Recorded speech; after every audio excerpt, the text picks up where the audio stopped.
Okay, so we're going to talk about turning resultant vectors into unit vectors, and like I said, essentially turning any vector into a unit vector. Now there's an idea that the magnitude of vector x can be changed into vector x can be changed into a unit vector if we take its magnitude and put it underneath 1 as a scalar. What the heck does that mean? I'll show you what that means. Okay. So this is almost like a rule, a law we could use with vectors. We can turn any vector into a unit vector by making a scalar, which is this, of 1 over the magnitude of that vector. Okay, and what we'll do is we'll create a resultant vector and then we'll apply it to that idea. So we already know how to make our resultant vectors here. Let's say, actually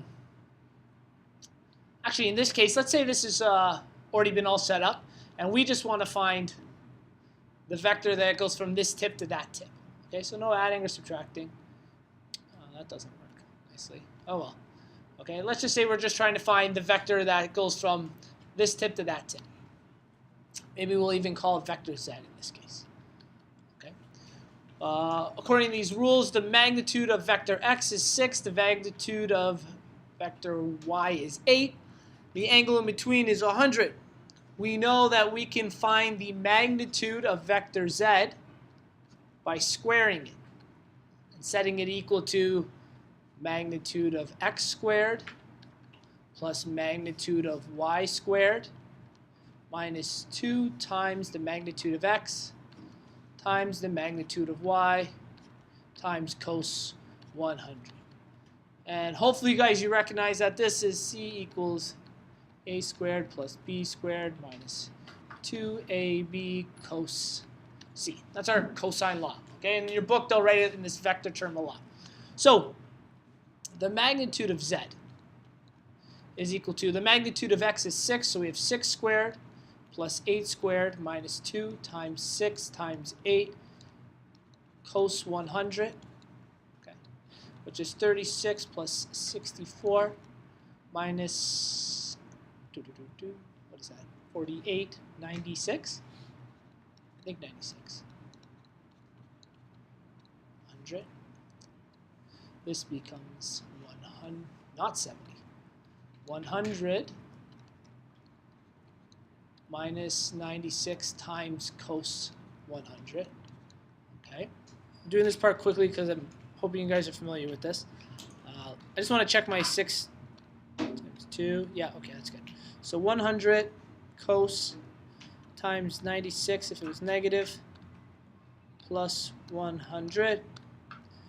116, and I'm going to find the square root of that. 10.8. So in other words, the magnitude, so I no longer got the squared part, is 10.8. Okay?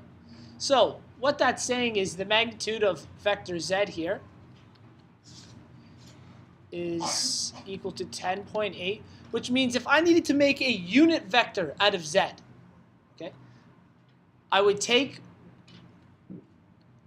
vector z, and I got to make a scalar of 1 over the magnitude of z. Okay, so what that means is 1 over 10.8 times vector z will make it a unit vector.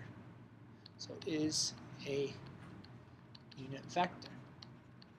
How do we prove this? Well, what is the magnitude of z? 10.8.